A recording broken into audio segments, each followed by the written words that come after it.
Hi, everyone. Thanks for joining me in the locker room for the seventh episode in a series of shows I am calling Conversations with Alan. Today is May 5th, Liberation Day in Holland. It is a public holiday that marks the end of the occupation by Nazi Germany during World War II. It follows Remembrance Day on May 4th, which commemorates those civilians and soldiers who have died in the Netherlands or elsewhere in the world since the outbreak of the Second World War. Both of my parents were born and raised in Amsterdam, Holland. Both of my parents were Holocaust survivors. To remind those of you watching, when I saw the footage from the rally in Charlottesville, Virginia in August of 2017, when hundreds of white nationalists, alt-righters, along with neo-Nazis who were marching and chanting the words, "Jews will not replace us," my heart basically stopped. Seeing these events unfold before my eyes lit something inside of me. I felt the need to speak up, to use my voice where my parents no longer could. I lost my grandfather, my mom's father, and my aunt, my dad's sister, along with so many other family members during World War II at the hand of the Nazis. Tonight, I am going to share my father's story of survival with all of you. His story is quite different than the story I shared about my mother, but it is also very much the same. I am sharing these stories to remind you and everyone watching that we never forget what happened to the 6 million Jews during World War II. There is an amazing quote in the Talmud that I love. It says, "Whoever saves a life saves the world." I created this series to have honest conversations to make us all think about our own place in history. As you listen to my father's story about the brave men and women who changed the trajectory of his life, my life, consider this. What role would you have played during this time in history? These stories illustrate to all of us the difficult decisions and the daring acts of compassion that were made to save my mother and my father's life. Back on January 6, 2021, the same day that the Capitol insurrection took place, where men were wearing t-shirts with the words 6 million were not enough, or Camp Auschwitz emblazoned on them, I coincidentally shared my mother's story of survival that evening right here in the locker room. For those of you who may have watched, I introduced you to 17-year-old Meindert van de Geest, who asked his parents to take my mother and grandmother into hiding during the war. What Meindert and his family did at that dangerous time changed the course of all of our lives forever. Shortly after the episode aired, I received a beautiful note from Meindert's daughter, who was deeply moved by what I shared about her father. Later on in the show, I'm really thrilled. Meindert's daughter, Beth, will join me from Holland to share her memories of her father and the stories she learned from him about that very difficult time. But first, let me share my father's story. I didn't know much about his story, but he did sit down for an interview with the SHOAH Foundation back in 1996 to share some of those painful memories that he remembered from that particular time. Here is my father, in his own words, speaking to the SHOAH Foundation. What was it like when the Germans came? Rough, very rough, because we had to wear a star. Did the Germans give you stars? No, you had to buy those. You had to They buy don't give anything.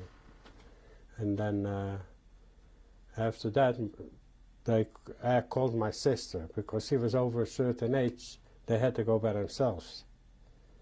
And she went with, my father wanted her to hide away. But she said, if I have to work, I'll be back.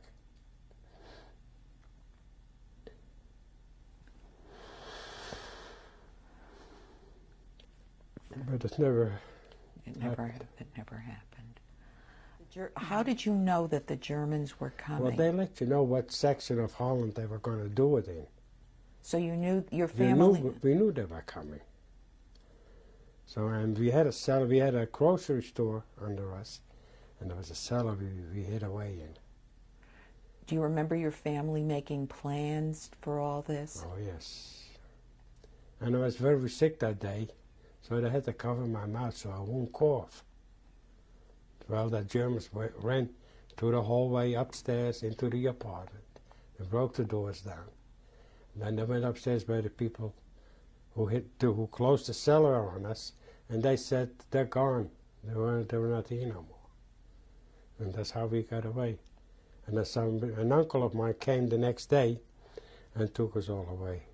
Now this uncle, Jewish uncle, No, Gentile. a Gentile uncle. So you had family members who were not Jewish, Right. whom you could rely upon, whom your Right. family relied upon. Yeah. How did your uncle take you away? Do you remember? Well, he had connections with the underground, and that's how he hid us away. My brother and I went to Harlem. We stayed there for about a year How did you get to Harlem? by train. And your uncle took you on the train? Yes. But, Now, you know, at we the- took the stars off because we couldn't travel no more. Did you have papers? No. That time we didn't have any other papers. We just took a chance. And we stayed there with one family, and then all of a sudden they threw us out. And my brother and I had to go to Amsterdam by ourselves. Now this was when, 1943? Beginning of 1943. Yeah. So we were lost. We didn't know where to go. How long did you stay in Harlem? Almost about 9 months we stayed with one family. And what was that family like? They were great in the beginning, and then, either they didn't get paid no more or what happened, but we had to leave. How did you live with that family? Did they hide you, or? No, we were, right in the house. We had a private room upstairs, but we ate with them and everything. But when the Germans came, we were hidden away upstairs. So they had to hide you? Oh, sure, it would have cost them their lives if they found us. Where did you go when you went back to Amsterdam? Well, we went to a bar where we knew he was all the time, because we had no other place to go. So My mother and father were gone. We didn't know where they were. So he brought me to Friesland, to the northern part of Holland, and my brother went to the southern part of Holland. He stayed with a Catholic family on a farm, and I stayed with a baker for the rest of the war. And this was a family that took you in, and They didn't ask any questions. The kids knew everything about it. The only thing I changed my name to Herman Post, and I made my hair blonde. so I colored my hair. you had to dye your hair. Mm-hmm. Yeah. Who helped you do that? To the woman in the house, and they had 2 big daughters and 3 sons. So everybody. Everybody pitched in. But then in that time, I walked around outside and everything, because no German ever came there. They would have never came out, because they had machine guns on each side of the street. The whole town was one street. And that's how we stayed there the rest of our life. And my father and mother were 6 miles away from me. So I took the bicycle and I drove up to them to see them once in a while. Who was hiding your father and mother? And also Gentile family. Those I don't remember. How did the you name of them. How did you find out that where your parents were? Also through the man I was staying with, he belonged to the undergrounds. So he found out where they were, and I was allowed to go by bicycle there. That's how I stayed in contact with him. But my brother I never heard from. You remember hearing what was happening in the war? Oh yeah, he had his own radio in the house, that baker, because he belonged to the undergrounds, and he had to go away sometimes, to pick up other people and bring them to it. And the first couple of weeks that I was there, I slept in the land, on the farm. We couldn't come near the house. We slept with about 8 people in the fields with a just born baby, day and night in the fields for 2 weeks. What was it, summertime then, or? No, it was summer, in the fall. In the fall. Yeah, we were heavy covers over us, and we had to stay there for it. Why? Because the Germans they let us know if the Germans were coming. So that time we couldn't go any place. So they were hiding this whole group of people? In the fields. We just got on the bicycle all by myself, and I drove there. That was the good part of it, that I could see them. My brother never saw them for the last 2 years, and we didn't know if he was alive or dead. All I knew up until this point was what my father had shared in the video we all just watched. You heard him say he couldn't remember the name of the family that helped his parents. My dad had been gone 7 years when we received a phone call in 2006 from Johan DeBoer. We learned that Johan's family gave refuge to my grandparents and were responsible for reuniting my father with his parents when he arrived by train through the underground when he was recognized as their son. Let me give you the full backstory. The DeBoer family at the time of the war had 8 children and risked all of their lives to do the right thing and help save my father's family when the Nazis were rounding up Jews.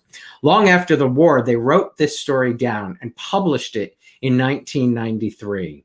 One of the DeBoer sons, had a long career in education where he would share the Locher family story long before my family knew these details or were able to share it themselves. 61 years after the war, we received a phone call out of the blue looking for Al Locher. I was Al Locher, but they were looking for my uncle, who was also Al Locher, to share this beautiful story that they had written about my family's experience during the war. There was a quote from the story about the Locher family. I am writing this for the memory of our brave parents, for our children, for our grandchildren's friends, and all future generations. Let it not be forgotten. My dad was the middle child in between his younger brother and older sister. My grandparents owned a fish store when they received the notice during the war that the family was to report for deportation. They closed up shop, packed a small bag, gave their keys to their apartment to a neighbor, and left as they were told. They arrived at the deportation center to get processed before they were to board the train headed to the work camps. While waiting for a train, a policeman approached them. He was one of my grandfather's customers who happily recognized them. He pulled my grandfather aside to tell him not to board the train. Pretend that you forgot your papers, take your family back to the apartment, and wait for me there, he says. The policeman tells them to leave immediately and do not ask any questions. There's so much confusion, but most importantly, they heed his advice. Later that evening, the policeman appears in plain clothes and brings my family into hiding. As it turns out, the policeman is part of the resistance, or the underground, as it was called. My dad's family gets separated while in hiding. His parents remain together, but he and his brother are hidden separately, and his sister is off. We don't know where she is at this point. My dad is rotated amongst different families and locations as the situation dictates. His parents are hiding in a garden shed where they have to remain hidden and quiet all day. My grandmother, understandably, is distraught, not knowing where any of her 3 children are or if they are even alive. Her grief is overwhelming as she struggles to keep it together. Her crying fits are uncontrollable, and they are in danger of being discovered, along with the DeBoer family hiding them. As my dad's birthday, April 24th, is approaching on the following day, my grandmother is getting more and more difficult to handle. The DeBoers are, of course, concerned that they will be discovered and all of them killed. But somehow they remain committed. They remain committed to keeping my family hidden. They have committed to the resistance and are called to arrange for the transportation of some more Jewish people arriving by train. As the train arrives, they greet a young boy who is around the age of 14, and they notice a striking resemblance to my grandparents. They know they can't ask the boy his real name or identity, so he decides to ask the boy, "Is tomorrow your birthday?" The boy, my father, says yes, and the man meeting him realizes it is my father, their son. He brings my dad to see his parents, and needless to say, they are all thrilled. While the visit is brief, it certainly helped my grandmother's resolve to continue on and remain in their hiding spot. My grandparents were able to visit with him more frequently when they moved to another location. These details and the above story are what the DeBoer family wrote and shared with us in the story, "Is Tomorrow Your Birthday?" A short story about my family, the Locher family, during the war. There is a link on my YouTube page for anyone who wants to read the full version. I really hope you will. After the war and Holland is liberated, My dad, his brother, and his parents find their way back to each other in Amsterdam. Their apartment had been looted, and they all learned that their daughter and sister, as well as many other family members, did not survive the war. World War II left an indelible mark on my parents' life. I look back on these stories and realize that there were heroes, big and small, who had a lasting impact on each of them, their families, and of course, my sister and I. Here is a second clip from my father's interview talking about the family lost and why he sat down to give this interview with the SHOAH Foundation. You, your parents, and your brother survived. What about other family members, aunts, uncles, cousins? Well, I had one family that went to Switzerland. They stayed in Switzerland. They had money. They could pay for it to go there. And an aunt of mine hid away, and the rest of the family all went. All went to concentration camps. And They did not make plans to hide the way your father did? no. Well, they might have made plans, but they never got away. And one niece came back after the war. She had a hole in her lungs, big as an orange, and she died a couple of weeks later. And then I have another cousin who came back. He was one of the first one that was taken away, the first time they did that. And during that time, a Gentile died, and he took his name. That's how he survived it. So he's still alive today. But otherwise, all of them are gone, every one of them. And then I have a couple of cousins that were married to Gentile women, and they survived it. But otherwise, I had one uncle had 17 kids. None of them came back. So it was no picnic, believe me. One day at work, of course in Holland you can work at 14. I was working, and all of a sudden the Germans came to empty out a Jewish hospital with old people. And they picked them up on stretchers and just threw them in trucks like that, right on top of each other. Most of them never came out alive. You saw that? Yeah. That you never forget. Never.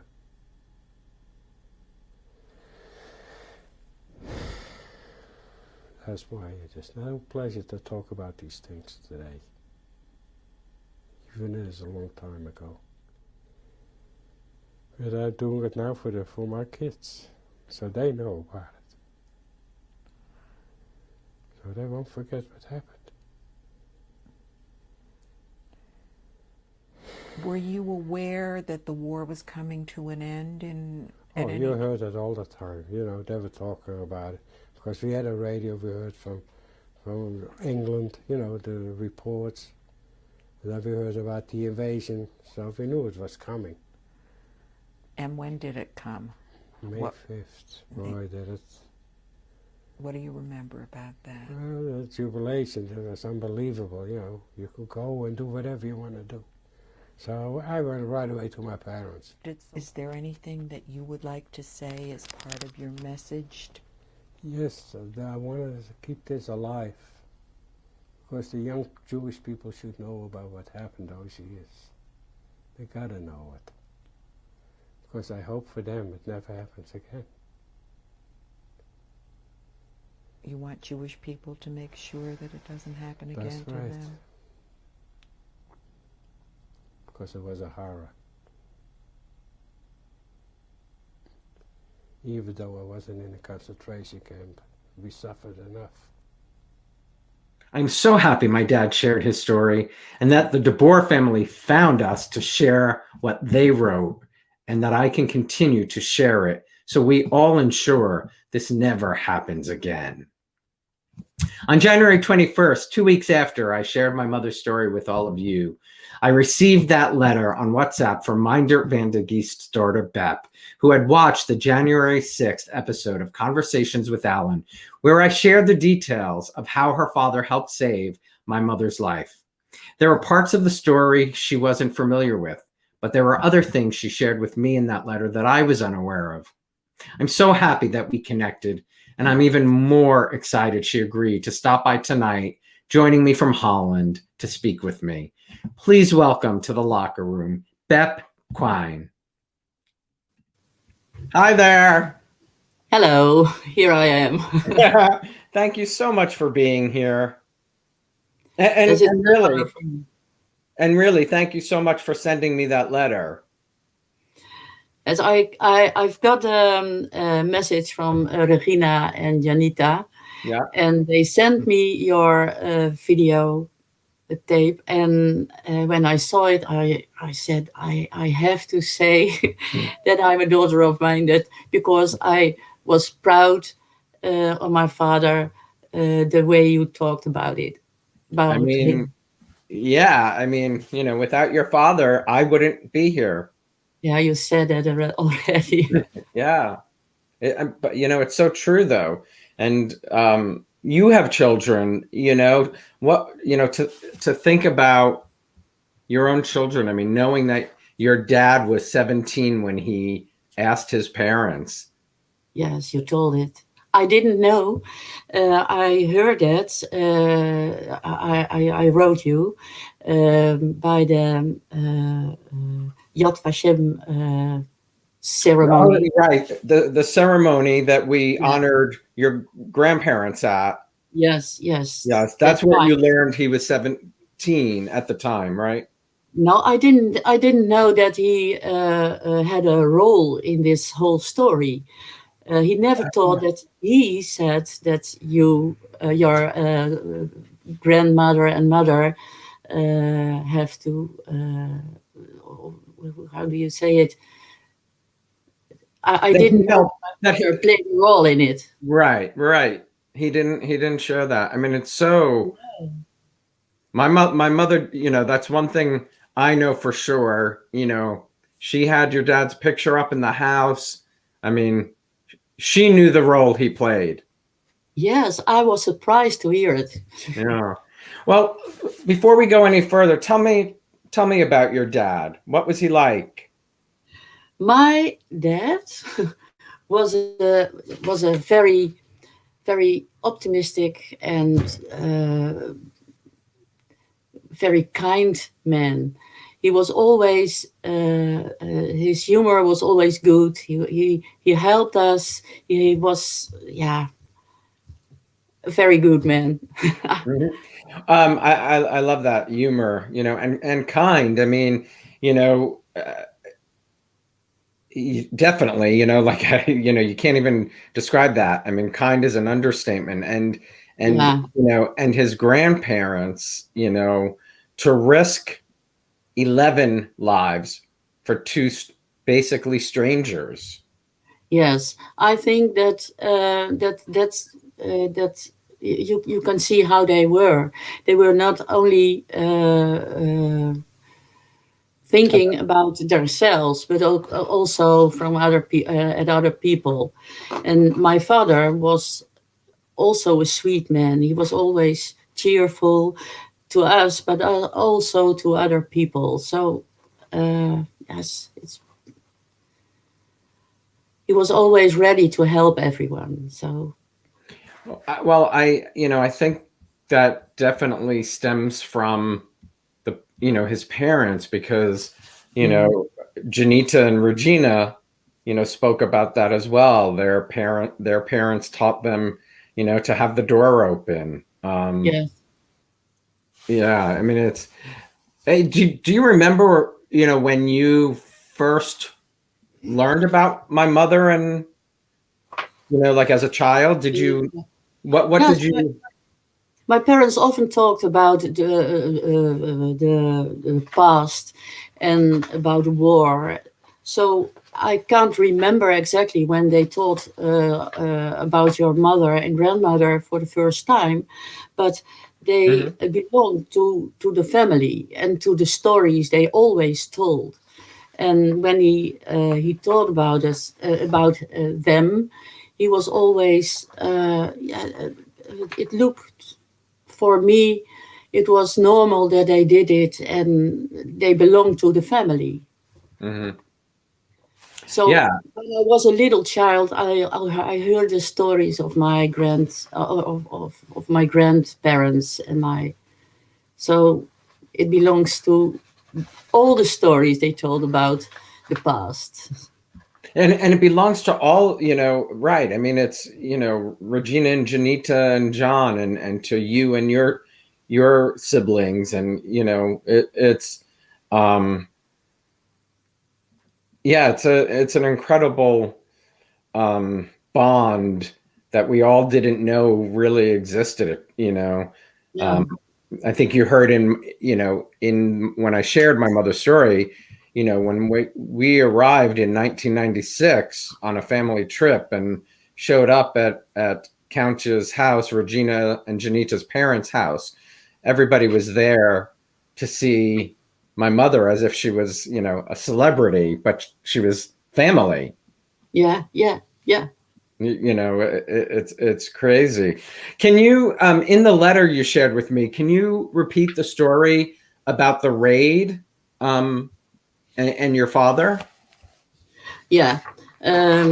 You mean the story that your grandmother and mother hide it for the soldiers? Yes. Yeah. When they were hiding, he had to hide with them. Why he Yes. Oh, I wrote it down. So I yes. No, I don't see it anymore. But my father told me that. Yes. What do you want to say? No, that's fine. Yeah, go ahead. Because what was in the letter? Yeah. Yes. I know what you mean. Um, my father had to work in Germany at that time, but he didn't want to work in Germany. So the people hold their home, watched their home. And one day there came German soldiers Right. to look for my father, but your mother and grandmother were also there. Hmm. And my grandparents made a hole under the floor, wooden floor, from 1 by 1 meter, and there my father and a friend of him, who also didn't want to work in Germany, were hidden in that hole with your mother and your grandmother. Your mother was only 5 years old, and my grandmother um, did the carpet over The opening in the the opening in the floor, yeah. and she had a chair on the floor and on the carpet, and took a book and get reading. And when the people came into the house, and they said, "We want to know where Sure. your son is." And my mother said, yeah, of my grandmother said, he is to Germany, and no, it wasn't true. So they were looking in the whole house to look at my father, but they didn't find him. And all that time, your mother, grandmother, my father and his friend were under the floor. They heard everything they told. And your mother was a little girl, so they were very afraid that she would cry or scream because it was dark, and she was only 5 years old. Yeah, it's amazing, and you can see it here on screen. The size of that Yes. hole in the ground. You know, it was not a large space where they were hiding. No, it was a 1 by 1 meter. It was very, very, Yeah, very small. yeah, And for a little child of 5 years old, it has to be very frightening. yeah, very frightening. Absolutely, Yeah. absolutely. You also shared why my mother was able to roam freely. Yes, she. I don't know if she had also the clothes that she wear the clothes. Yeah. I don't know that, but she had very dark hair, and they learned her when people ask you, "Oh, you are so dark. How is that possible?" Did she had to say, "Yes, my father is from Spain, and that's why I'm so dark." So she could play on the street with Kantje, Yeah. With Camira. Regina and Janita's mother, yeah, she would play on Yes, the street. I think she went to school with them. She went they to went to church. school. She, Yes, she was I heard she that was too.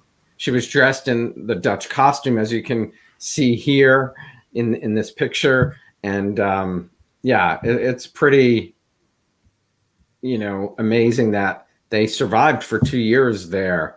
Um, Yes.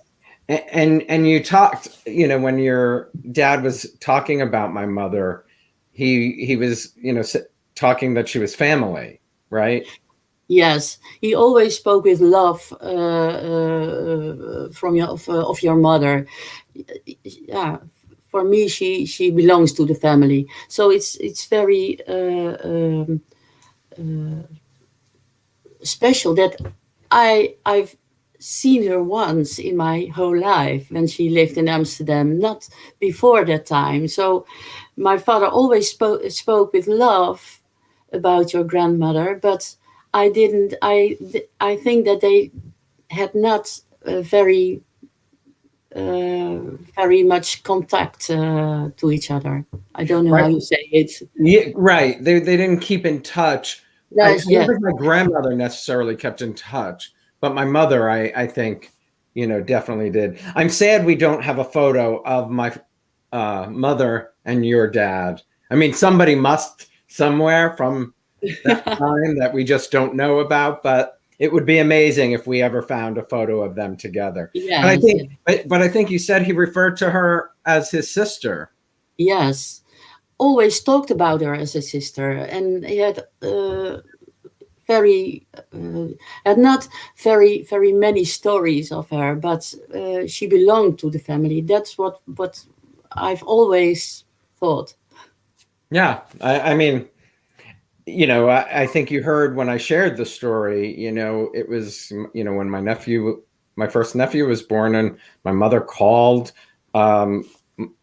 Mindert's, your dad's sister from the hospital, Countja Regina and Janita's mother, to Yeah. say that her grandchild was born, Yes. Yes. using a payphone, from New Jersey to Holland. To And, Holland. Yeah. how important she was to my mom. And it's just, and here we are, 76 years later, Yes. connected, connected because of what your dad and your grandparents did.